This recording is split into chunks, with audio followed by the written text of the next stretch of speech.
Awal mulanya kita IO, ikut orang. Oh ya, enggak. Dulu itu kita kru. Hah? Kru, helper, kru. Kru itu tulisannya KRU. Ya. Ini apa kru ini? Pokoknya angkat-angkatin aja, Pada disuruh ke saat itu. kanan, ke kiri gitu pokoknya. Oke. Tempo hari itu kita pernah kerjasama dengan kementerian lah. Oke. Kementerian, salah satu kementerian, eventnya di Tegalmas ceritanya. Event di Tegalmas, kita belum, tempo hari itu kita mesti pasang ada rudder 1000 meter square. Banyak hal sebenarnya yang harus kita siapkan untuk sebuah pelaksanaan event. Minimal kita margin 1 juta 2 juta lah US.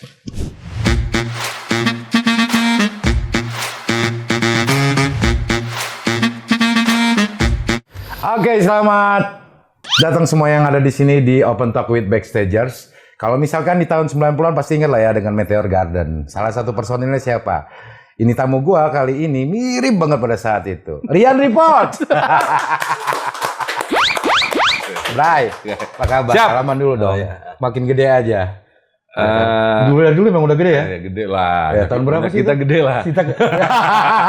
Tahun berapa? Tahun 90-an ya ketemu ya? Cuman apa sih, siapa sih yang ceweknya itu ninggal ya udah ya? Berbisu ya. Ada main apa ya? sih namanya? Sancai. Sancai. Makasih. Iya, Sancai. Mami ai. Oke, kita tinggalkan lah Meter. Oke. Dulu Rian ini adalah salah satu presenter di salah satu TV stasiun swasta, ya kan? Dan udah lama gue banget nggak ketemu, tapi gue dengar dia malang melintang di dunia event. Yes. Cerita dong, kenapa lu tiba-tiba dari seorang broadcaster, terus cabut, ketemu jodohnya di Backstagers? Di event maksud gue. Event ya. Oke.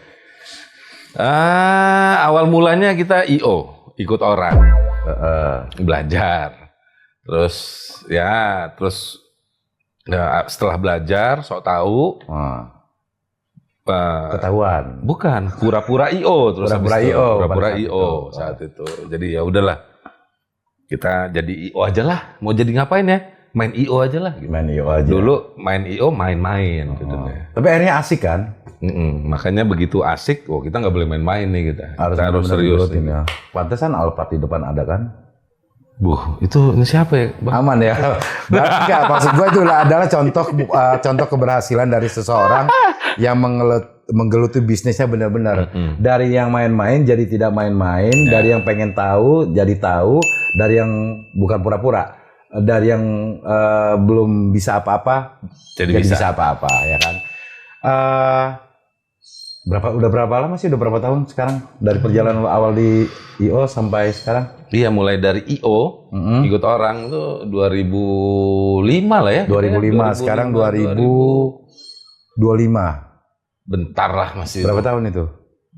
Baru 20 tahun. Lumayan lah kalau mau ngangkat-ngangkat rigging pada saat itu kan. Iya loh. Posisi yang pertama pada saat di IO apa? Sebelum lu sebagai Pimpronya atau ownernya langsung? Oh iya, enggak. Dulu itu kita kru. Hah? Kru, helper, kru. Aser ya? Bukan. Jadi kita kru dulu. Kru itu tulisannya KRU. Ini apa kru ini? Pokoknya angkat-angkatin aja, disuruh ke kanan, ke kiri gitu pokoknya. Oke. Ya Terus udah. pada lu saat ngangkat, gua nggak mau ngangkat-ngangkat nih. Gua harus diangkat. Bener nggak itu? Kalau begitu. Oh iya, diangkat. Maka lahirlah Report. Tepuk tangan dong. Tepuk tangan nih. Iya kan ini keberhasilan. Nanti tambahin efeknya ya biar seru ya. Gitu. Report. Pekerjaan yang paling besar. Aduh, Maksud gue besar itu besar ya. event Apa yang buat lu menguras habis pikiran. Itu dia. Tempo hari itu kita pernah kerjasama dengan kementerian lah. Oke. Kementerian, salah satu kementerian, eventnya di Tegalmas. Event di Tegalmas, kita belum, tempo hari itu kita mesti pasang ada rudder 1000 meter square. Terus ada booth expo pamerannya. Exhibition ya. Exhibition, pameran, terus juga ada ya dekorasi-dekorasi lainnya. Cuman untuk membawa itu ke tengah pulau, karena acara di tengah pulau. Jadi pikiran tuh. Bah, yoi. Karena bicara loading kan itu kan. Betul, loading, terus juga sewa Budgeting alat pasti juga kan nggak budgeting mungkin lumayan. cuman ya dari pra sampai afternya post eventnya kan masih durasinya masih panjang. Oke. Ya udah kita cari cara gimana cara itu ngangkat semua itu dari dermaga ke Tapang Oke, menuju ke lokasi. menuju ke lokasi. Nah, itu adalah salah satu PR kan? Banget. Salah satu PR bagi event organize untuk bisa memikirkan selain konsep, technical itu seperti apa gitu Yoi, kan. betul. Terus sampai acara itu bisa berjalan dengan baik atau diberikan tepuk tangan malah kalau bisa bonus dari klien. Kan itu PR kan? Betul. Nggak mudah kan untuk menjadi seorang event organizer yang cuman labelnya, lu di mana? Gue di IO gitu kan. Senang kan orang IO, tapi kan sebenarnya pekerjaannya wow gitu kan. Ya banyak hal sebenarnya yang harus kita siapkan untuk sebuah pelaksanaan event. Nah, sebelum lu panjang cerita tentang idealnya event itu seperti apa, acara seperti apa gitu kan. Lu cerita satu acara yang lu handle terus itu buat lu ketakutan. Waduh, ini dia ya. Ya, artinya ketakutan tuh kira-kira ini sampai nggak targetnya? Kira-kira ini akan membuat mindset orang senang nggak gitu loh. Oke. Ya, terutama faktor-faktor alam sebenarnya kita nggak bisa prediksi ya. Oke, Kan? benar. Mungkin kalau kita event terus sudah mitigasi resikonya apa saja gitu kan ya oke lah secara teknis kita mungkin bisa ada mitigasinya gitu ya, rencana mitigasinya. Terus kalau kita berhadapan dengan alam yang susah dan berat sebenarnya sulat itu. Pinter juga dia ngerangkai kata Yoi, susah dan sulat. kan dari kakak Bir. Terus? Jadi karena faktor sulat tadi, susah dan berat tadi, faktor alam nggak bisa kita ubah-ubah. Ya mau event, hujan deras, genset tiba-tiba konslet, wah itu kan udah PR banget sebenarnya. Kalau Cari opsi ya gimana caranya tetap kalau itu berjalan. terjadi. Yes. Ya kan? Ya, Banyak faktor jadinya yang faktor, ya. memang nggak unpredictable kalau kata anak Jaksel. Ya, unpredictable guys. Unpredictable lah ya. Nah, Yan, Wih, lu lumayan lama lah dari 2005 sampai sekarang 2025. Terus juga lu boleh spill dong. Revenue terbaik lu dari sebuah event terbesar. waduh. Gak apa-apa, ini buat motivasi yang nonton aja. Anak-anak muda sekarang kan ini sekarang lagi pada seneng nih ngegelutin event organize kan. Malah kalau gue bilang di Lampung tuh udah banyak banget tuh orang-orang berkarya dengan IO-nya bermunculan. Ya minimal kita margin 1 juta 2 juta lah. US. Oh, nggak jadi gua. Gua tadi udah mau gini 1 juta 2 juta. Bani aja nih ya. Lebih ya kan di situ kan. Kalau kemarin begitu dia bilang US ya nggak jadi lagi. Makanya nongkrong lah ya beberapa mobil mewah di rumah ya. Enggak lah, kita intinya Awas sih lo diaudit. kan kita kan apa namanya sama-sama belajar, sama-sama belajar. Nggak, maksudnya gini, gua nanya ini kan sebagai bentuk motivasi. Oh iya iya. Untuk rekan-rekan muda yang saat ini terjun langsung atau sedang memahami, mempelajari sebuah konsep event organizer. Oke, kan? ya makanya mulai sekarang nih saya dikasih tahu sama ketua backstage yang sekarang, Om Robi tuh katanya event organizer tuh sebutannya Event Service Company, ESCO jadinya. Event Service Company ESCO. Nanti penjelasannya. Oh, ya, seperti apa? Karena kan orang tahu ya event organize, yang mengorganize event aja gitu kan. SO-nya, ESCO-nya kan belum tahu apa gitu kan. Ya udah kita buat gitu aja. Nah, pertanyaan gua tadi adalah bicara tentang pendapatan kan berarti bicara tentang motivasi. Nggak mudah loh nyampe di level top itu. Ada proses dong. Dari yang lu create yang small event, medium event sampai yang big bang gitu kan. 2005-2025. Menurut sudut pandang seorang Rian, ini informasi juga, Rian Report ini pernah menjabat sebagai ketua Backstagers tahun 2020-2024 ya. 24. Sebelum saya ngejelasin, Backstagers ini adalah asosiasi pengusaha perusahaan pelayan kegiatan lah ya. Pelaksana kegiatan. Dan ini pusatnya di Jakarta. Ya. Seluruh Indonesia sudah ada dan saat ini akan melakukan pelantikan periode yang kedua. Betul. 2025 sampai 2029. Sebelum kita ngomongin Backstagers, kita akan ngomong gimana sih menghadirkan sebuah pertunjukan itu bukan hanya sebagai kemasannya aja, tapi isi atau juga elemen yang ada di situ yang bisa mendukung sehingga itu menjadi pertunjukan yang keren. Yan, ini gimana? nanya lagi nih. Tadi yang gue sempat tanya di segmen pertama, Ya. gimana sih nampilin sebuah event atau pertunjukan yang benar-benar itu mengesankan dan idealnya seperti apa? Waduh, ini pertanyaan panjang ini sebenarnya. Oke, kebetulan kan gue juga lagi sama-sama belajar lah ya. Ada ikut itulah makan bangku kuliah ceritanya. Oh, yang di Aussie ya? Waduh. Jadi, nah lo ada yang telepon ya kan? Klien. Bentar klien, kita lagi Padahal bisnis. kita lagi podcast. Ditunggu. Ini proyek 500 juta. Oke, jadi memang rentetan atau runtutan pelaksanaan sebuah event tuh memang harus banyak step-stepnya.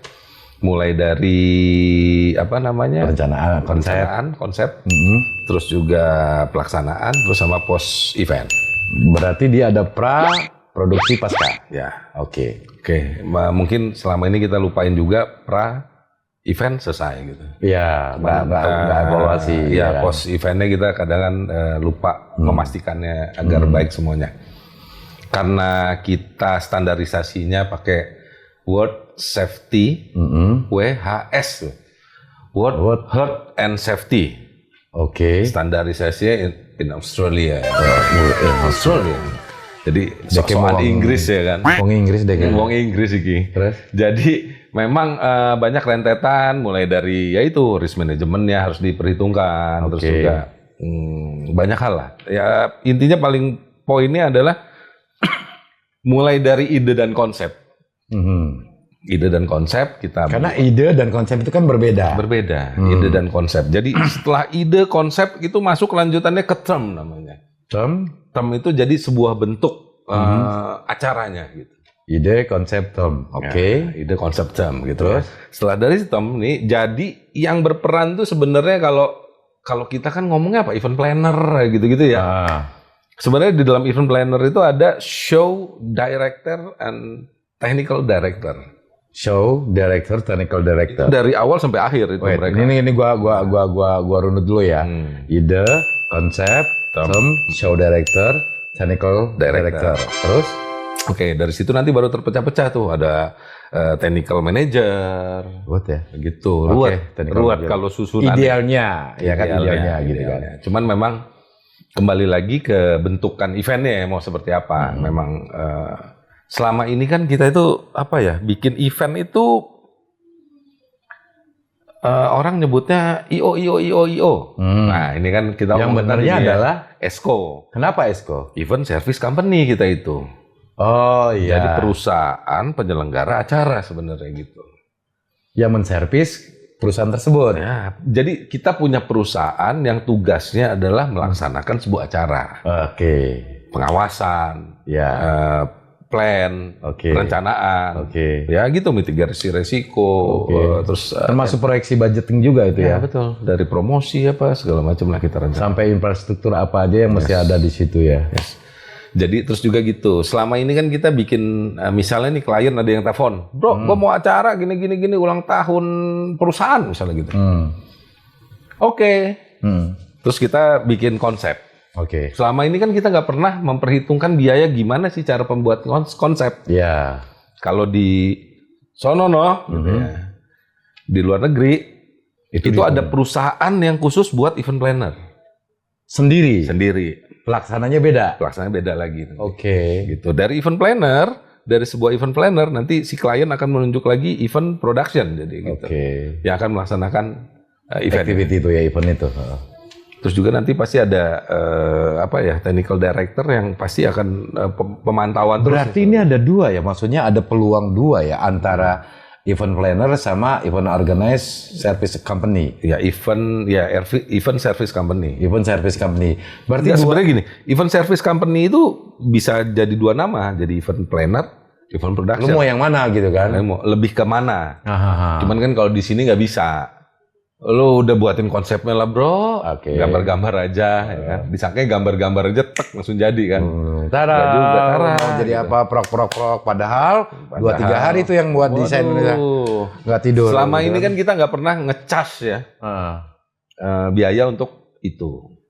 Oh, gue pernah tuh. Coba bilang, Mas ini apa Mas? Kan udah ada fee management apa-apa ya kan itu di luar dari konsep acara. Yes, benar. Gitu. Makanya kadang kalau di luar negeri mungkin kalau di sini kan banyak kita udah bikin konsep, proposal, acara. Mentoknya di tiba-tiba budget ya. mentok di budget, cari esko lain, Pitching lah dia. cuman pakai konsep kita. Gitu kan ya nggak bener sih. Yang mana ya? Nggak. Pokoknya intinya gitu. Kadang kan banyak permasalahan-permasalahan masih yang terjadi yang harus kita berubahkan lah gitu ya. Berubahkan. Jadi dari hal yang sederhana, dari penyebutan. Kadang kan kita nih tiba-tiba mungkin yang baru-baru tahu event, kita bilang nanti gue tunggu di FOH ya. Bu. Apa itu? Nyebutnya FO. Jadi kan FOH. Kalau bahasa Inggrisnya FOH. FOH. Kan H. Kan kalau kita, ya udah tunggu di FOH ya. Iya. Padahal kan tulisannya front of house ya kan gitu. Oh, nanti besok-besok begitu. Bahasa Inggris dong. Masa FOH ya. gitu. LPX Gitu. nih. Itu. Terus juga kayak dari yang kecil-kecil gitu kan ya kita juga sama-sama belajar ya istilah-istilah itu kan pasti ada harus paham. Kayak contohnya loading. Kita taunya loading Masuk kelas. loading sama loading out ya gitu. Loading out. Padahal itu kalau bahasa ini ya load in, load out. Load out. Kalau orang bule bilangnya bump in, bump out. Oke. Jadi kan kalau kita lebih kemana? Loading. Kayak loading. Malas ngomongin in Load in. Kan Jadi load in susah. Loading gitu. Oke, karena itu sudah yang tersebar. Tapi nggak apa-apa. Ini kan membuka wawasan ya buat teman-teman yang lagi nonton. Oh ini spelling yang benar tuh ini. Betul. Bagusnya gitu ya kan. Nanti kalau kita kerjasama dengan orang-orang mana gitu orang kan. besar jadi paham gitu kan. Oke, terus dari itu ya akan bertahap terus sih dari kita dari pembuatan ide tuh sebenarnya kita punya ada metode-metodenya. Gitu kan yang dipelajari nih ya. Terus setelah itu keluar term segala macam kita kelompokkan lagi tuh ada scamper gitu-gitu. Scamper? Aduh lupa gua ada substitute. SC itu apa ya C? Combine. Oke. E-nya itu adaptif apa gitu ya. Pokoknya banyak istilah itu. Gitu-gitu. Jadi ada ternyata banyak ya. Banyak istilah-istilah dan ternyata bahwa selama ini kita ngejalanin acara itu ya udah jalan-jalanin itu aja. Jadi karena kita ngelihat itu kayaknya kita bikin konsep tuh dinilai orang tuh kayaknya mudah gitu ya. Padahal tahapannya itu sebenarnya. Tahapannya kan banyak banget itu kan. Setelah itu ada metode lain lagi misalnya 16 thing hat gitu. Apa itu? Jadi ada 6 topi dengan warna-warna berbeda-beda, ada merah, kuning, hitam, putih, biru gitu dengan posisi masing-masing. Jadi misalnya nih si biru ini adalah pemimpinnya. Yang putih ini bagian positif. Dari konsep itu misalnya kalau kita laksanakan di event di Saburai misalnya. Bagus tuh, tengah kota, view-nya bagus tuh, rame. Terus ada lagi yang topi hitam, dia black hat, itu tipenya yang negatif thinking mulu ya kan gitu. Tengah kota macet, ribet, izin susah gitu. Nah itu yang begitu, gitu. Berarti ada yang penengahnya satu, yang jadi, mengambil dari yang biru nih kasih yang orang kreatif misalnya gitu. Dari sisi kreatifnya apa? Gitu. Kita bisa buat ini, kita buat gini gitu ya. Betul. Nanti yang dari hijaunya nanti apalagi tugasnya gitu masing-masing ada. Jadi ada metodenya. Mungkin bisa dicari lah di Google 16 hat. Berarti istilahnya kalau memang bicara ideal big company-nya itulah ya bentukannya ya. Jadi kadang kan kita juga kelihatan klien tuh udahlah bro kayak kemarin aja acara berubah dikit gitu. Jadi kita nggak bisa berkreasi yang maksimal gitu. Perlu nggak adanya? Tapi kalau nggak dimulai klien juga mungkin kan nggak tahu tuh. Ya, makanya tugas ada satu asosiasi tuh yang memang tugasnya buat edukasi, mengedukasi ya, member-membernya gitu. Oke. Supaya ini kan, supaya sama rata, sama rasa, update terkait apa yang ada di industri. Menurut sudut pandang lu Yan, kalau penilaian lu Lampung tuh acara-acaranya gimana? Ya. Yang di-create sama teman-teman. Gini, karena kita itu ada 2 tipe acara juga. Sebenarnya brief by client atau inisiatif event. Yes. Jadi ada 2 itu sebenarnya poinnya. Ada yang memang kita Esko berinisiatif sendiri untuk melaksanakan sebuah acara, promotor ya, atau si brief dari klien. Gitu. Oke, itu maksudnya job dari klien. Ya, jadi memang dari 2 acara itu. Memang di Lampung masih sedikit orang-orang yang berani buat bikin inisiatif event. Mungkin karena memang event tuh banyak pendukungnya, istilahnya gitu ya. Ya. Mulai dari tempat yang memang di Lampung mungkin belum ada yang representatif untuk pelaksanaan event ya. Representatif nggak gitu. Terus juga dari sisi keamanan apa segala macam yang mungkin ya masih agak-agak ribet ya mungkin gitu ya. Ya tugasnya nanti ke depan memastikan itu semua baik lah gitu. Kabil. Tapi ini gua ya sebagai orang awam tuh melihat cukup berwarna kalau gue lihat sekarang. Apalagi event-event yang walaupun dikelola oleh mahasiswa, tapi itu keren gue bilang. Salah satu contoh baru-baru ini di GSG Unila, itu untuk komposisi penonton, gila benar. Karena dia tahu siapa yang mesti dibawa, dan itu selling point-nya. Dia bisa buat acara itu menjadi besar, dan ditunjang dengan artistiknya. Nah yang kayak gitu tuh yang perlu maksudnya digandeng supaya terus berkembang tuh. Ya benar. Jadi memang itulah perlunya kita regenerasi ya. Sebagai usia kayak Bill gitu ya kan. Maksudnya lebih ya. Ini nggak enak nih tamunya nih. Besok-besok nih ya dipilih kreatif ya. Ini ngomongin usia nih. Jadi mungkin kita terkadang kan masih sisi kreatifnya nggak kayak Gen Z sekarang. Gen Z, Gen Alpha, Gen Beta, apalah gitu. Ya, artinya mereka tuh out of the box ya. Ya, jadi memang pemikiran tuh memang akan berbeda-beda sesuai segmennya. Ya, itu pentingnya nanti dari metode kreatif itu sebenarnya. Oke, misalnya si topi kuning nih karena dia yang kreatif nih, udah dari Gen Z misalnya. Lu mau apa? Oke, nanti si talent nih terbang dari atas. Ya, tiba-tiba nongol tak. Nah, gimana? Nah, itu kan jadi sebuah kreatif yang akan dipikirkan secara teknis gitu. Dan kayaknya mungkin nggak gitu ya. Iya, nanti memang perlu orang teknis yang paham. Kira-kira ini, ini nggak cocok nih. Ini dari kondisi resikonya lumayan nih kan gitu. Tapi memang perlu loh. Maksudnya gini, thank you loh udah kasih beberapa penjelasan bahwasannya biar semuanya juga jadi paham kan bahwa untuk menggarap sebuah konsep, ide konsep itu dibutuhkan pemikiran yang ekstra, gitu kan, supaya bisa menghasilkan pertunjukan yang keren, tapi juga paham ini nilai resikonya berapa, nilai keuntungannya berapa, sampai nilai kepuasan. Karena kan kepuasan beda tuh. Yang positif ya, maksudnya kepuasan tuh ketika penonton abis nonton senang, pertunjukan oke, soundnya oke, lightingnya oke, terus kemasannya oke. Nah ini mungkin teman-teman yang lagi nonton, rekan-rekan yang lagi nonton, klik di bawah ini. Sebenarnya gini, jadi memang kalau secara tahapan, setelah kita melaksanakan sebuah event, kita butuh sebuah step lagi, yaitu post event. Post event ya. Post event ini jadi ngobrolin soal feedback, evaluasi lah ya. Evaluasi, feedback, masukan gitu ya. Dari penonton, dari klien, dari vendor, dari kru.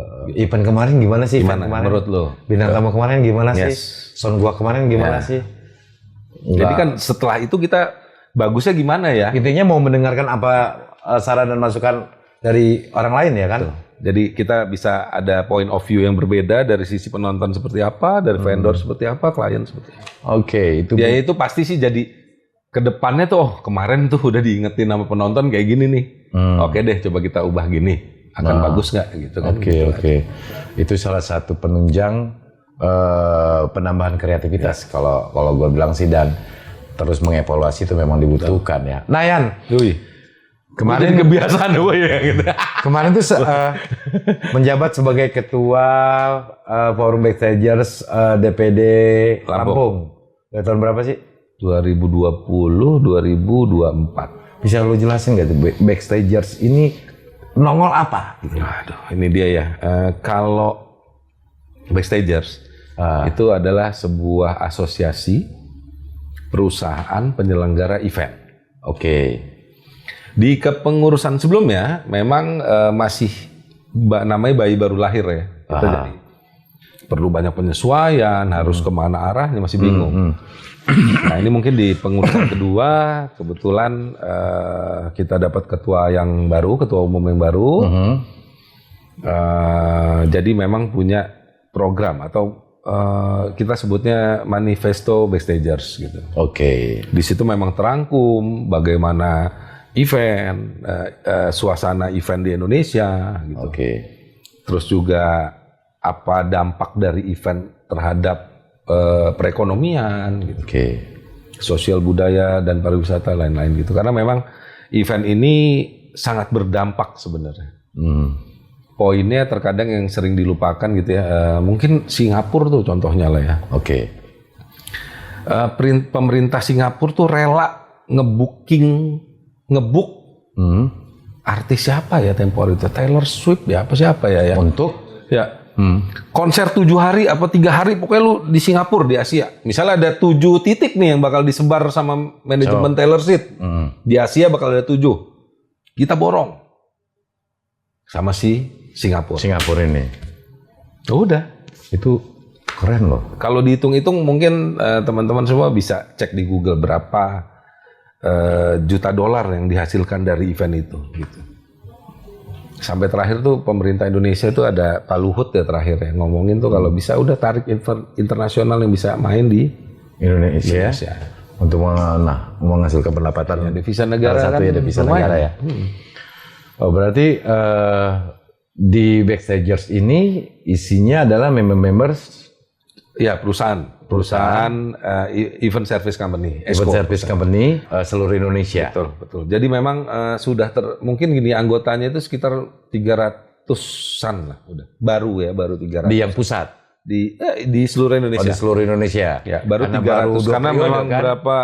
Baru DPD-nya belum terbentuk baru semua. Baru 2 periode bukan sih? Iya, baru periode kedua ini. Baru periode kedua ini kan. Artinya gini, kalau saya melihat bahwa di Backstagers ini adalah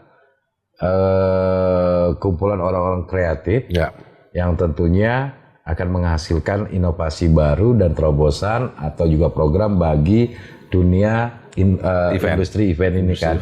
Karena membernya juga ada yang dari seluruh Indonesia kan, yang diambil memang mereka yang posisinya memang sudah keren di bidangnya. Ya, pokoknya intinya sih asosiasi ini akan juga berafiliasi dengan asosiasi internasional. Ini lagi didaftarin sama ketum kita yang baru. Jadi ke depan itu standarisasinya yang harus kita punya itu harus standarnya minimal ya di regional Asia lah kita bisa main gitu. Iya. Karena di Indonesia ini mungkin kita bisa ambil rata-rata ya. Misalnya di Jakarta, dalam 1 minggu tuh event berapa kali sih di Jakarta? Berapa coba? Seminggu? Banyak ya kan? Kalau sebulan berapa? Ya banyak juga. Banyak juga. Kalau setahun itu baru Jakarta ngomongin Jakarta. Belum Bandung, Medan, Palembang, Surabaya, Makassar. kota-kota besar kan? Kota-kota besar aja kita jumlahin. Itu menjadi sasaran target. Yes. Dari ribuan event itu berapa pekerja yang terdampak di situ sebenarnya? Berapa keluarga yang dapat dampak baik ya? Itu baru dari sisi pekerjanya. Belum di luar ada UMKM, tingkatan pajak hotel, semuanya menunjang ya. Oke, gitu. Sebenarnya lu ini sebenarnya udah punya ini. Gue nih mau ngomong nih, yang lagi naik-naik nih, gitu kan? Yang lagi naik-naik kalanya Pemangkasan nih. Iya itu juga. Menurut sudut pandang lu gimana tuh? Yes. Jadi sebenarnya di sini juga Backstager akan memberikan sebenarnya pengen ngobrol sama pemerintah nih. Pak pemerintah misalnya gitu. Oke. Kita ini perusahaan yang bergerak di bidang event. Oke. Poin pokoknya sebuah acara. Gua rapin dulu pertanyaan. Ya. Dengan adanya pemangkasan anggaran untuk sebuah kegiatan pemerintahan, apakah punya dampak yang luar biasa terhadap perkembangan industri event? Ya, pastinya. Itu pertanyaannya. Pastinya. Itu jawabannya pasti. Udah pasti itu berdampak. Penjelasannya? Nah, penjelasannya adalah setiap instruksi presiden, Pak Presiden yang lakukan, kementerian ini kan jadi khawatir, waduh, jangan-jangan kalau gini gimana, kalau gini gimana. Terkadang juga dalam penyusunan sebuah anggaran, dalam pelaksanaan sebuah kegiatan di kementerian misalnya gitu ya, goals-nya ini kan kadang kan masih abu-abu, misalnya ya gitu ya. Contohnya gini aja deh, ada penyelenggaraan olahraga di kampung A dan di kampung B misalnya gitu. Yes. Yang di kampung A ini sama-sama kegiatan olahraga misalnya gitu.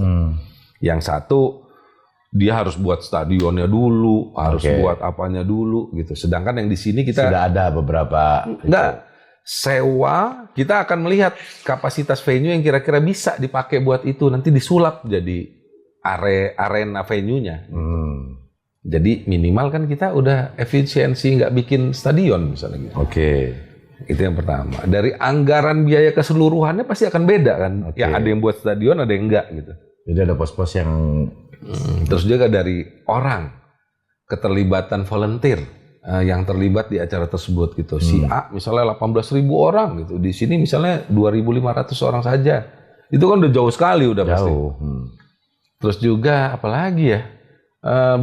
Banyak efisiensi yang bisa kita lakukan sebenarnya. Sebenarnya gini aja sih, kalau kita misalnya dari sini mau ke Moka, MBK misalnya gitu, kan bisa naik apa aja sebenarnya ke sananya kan. Tinggal ada 3 pilihan armada kan. Goals-nya kita sampai MBK kan sebenarnya kan? Gitu karena ada 3 pilihan armada kan. Yang satu G, yang satu O, yang satu M. Lu pilih yang mana nih? Ya kan? Iya betul. Gitu kan? Tinggal pilih aja. Oh, ternyata efisiensinya lebih pakai yang ini aja deh. Cuman goalnya jelas sama. Benar. Gitu. Kadang kan masih rancu. Oh ini datang ini, jadi banyak biaya-biaya yang mungkin ya nggak pas lah posnya gitu. Jadi akhirnya bengkak, nggak jelas. Gitu sebenarnya. 2000 menjabat ketua DPD. 2020, 2024. 2020, 2024. Apa saja yang sudah dilakukan? Menurut kami itu. Oh enggak ya, bukan beda ya. Karena belum. Ya kan, sebagai ketua DPD Forum Backstagers Lampung. Ya. Terbalik gue ngomongnya. Sekarang Rian Default ini menjadi salah satu pengurus di Backstagers Pusat di bidang rekayasa event. Sulap dong. Lu sulap. Berekayasa budget. Bener gak? Bagaimana event budget kecil eventnya jadi gede gitu kan? Iya dong. Begitu ya? Kan itu memaksimalisasi efisiensi budget juga. Benar. Gue punya budget sekian nih. Bisa nggak goalsnya nih? Ya bisa aja. Cuman caranya gini mungkin. Kan gitu kan. Jadi itulah bidangnya di rekayasa event. Rekayasa event sebenarnya ada, jadi enggak sih. Rekayasa sih jelas lah. Rekayasa event. Rekayasa event tuh ada beberapa departemen, ada pendidikan, ada penelitian dan pengembangan, terus ada energi terbarukan. Advokasi juga. Vokasi sama teknologi terbarukan. Jadi memang di situ kita belajar sebenarnya lebih ke edukasi, gimana caranya bikin event. Kita belajar standarisasi event yang bagus itu seperti apa sih gitu. Karena kan selama ini kita belajar hanya dari melihat dan dari pengalaman saja. Melihat, mendengar, mencari memperhatikan. YouTube juga susah, maksudnya ngelihat source-nya. Oh, paling kita cuma lihat gambar. Oh, gambarannya kayak gini ya. Gitu aja. Cuman kalau yang benernya itu sebenarnya kayak gimana sih ya, itu yang masih bingung lah kita. Tanggal berapa pelantikan secara keseluruhan? Rencana sih tanggal DPD dan juga DPP? Ya inaugurasi sih tanggal 26, rencananya 26 Februari. 26 oh sekarang dong ya? Bulan sekarang ya? Ya bulan ini. 26 Februari berarti itu akan kumpul seluruh KSB, DPD seluruh Indonesia. DPP, DPD seluruh Indonesia. Ada. Jadi namanya itu sekarang Backstagers Indonesia Event Management Association gitu. Oh. Sebutannya kalau kita singkat tuh BIM. BIEMA, Bima. Ngomong Bima susah bener. Ya kan itu, gue depan-depan itu kan B, Backstager kan B, B, Event, M, Management Association. Program terdepannya DPP? Banyak. Spill dong. Bergabung dengan asosiasi internasional. Yes, salah satunya itu. International Event Association. Oke. Terus juga kita juga libatin pembina-pembina kita itu orang-orang top-top juga. Ucup misalnya, Ucup Estapora. Siapa yang gak kenal Ucup lah ya? Iya, terus Bapak Raffi Ahmad misalnya gitu. Oh, salah satunya. Karena kan beliau juga apa ya, jadi apa sih utusan presiden, bidang kebudayaan ya? Apa sih itu ya? Kreatif ya? Apa begitulah pokoknya utusan presiden lah pokoknya. Intinya kita juga libatkan orang-orang yang expert di bidangnya lah gitu. Berkompeten lah ya di situnya. Oke. Itu dia rekan-rekan ngobrolan kita bareng Ryan Report. Ada banyak yang sebenarnya harus dijelaskan, cuman waktunya cukup sebentar ya. Mungkin kita bisa mungkin setelah ini ngobrol ke manajer saya, kita bikin sesi 2, 3, 4, 5 gitu, enggak masalah. Anda artis ya? Oke. Thank you Marian. Sudah selesai nih jadi. Udah dong Pak Bro. Nggak cukup ngomong segitu, beli bukunya dong langsung di bawah ini ya. Kalau terima kasih sudah nonton di Open Talk with Backstagers. Thank you. Tunggu episode berikutnya. Ya. Bye.